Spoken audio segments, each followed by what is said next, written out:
Pirritx, porrotx eta marimototx. 3 kutxa. Porrotx eta marimototx parkean dauden bitartean, hara non agertu diren 3 lagunak. Iepa, kuadrilla! Hori harri jasotzaile planta! Egunon, porrotx eta konpainia. Buf, lagunduko didazue karga eramaten, mesedez?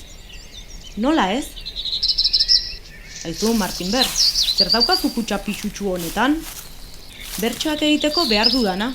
Hemen barrukoan nirekin badaramat, erraz egingo ditut bertsoak. Utzi da, zu mesedez kutxan daramazuna. Hartara, neuk ere egin ahal izango ditut bertsoak erraz. Eta zuek, zer daramazue kutxetan? Gauza bera, porrotx, gure lanbideak egiteko behar dugun guztia. Gure lanetan onak izateko sekretuak, giltzarriak, eskatu die porrotxek ikusten uzteko. Baina Martin Bertxok emandako erantzun bera hartu du. Ez dela hain erraza eta eurentzat baino ez dela.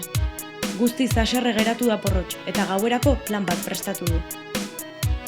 Beste guztiak lotan daudenean kutxak ireki eta barrukoa eskuratu du.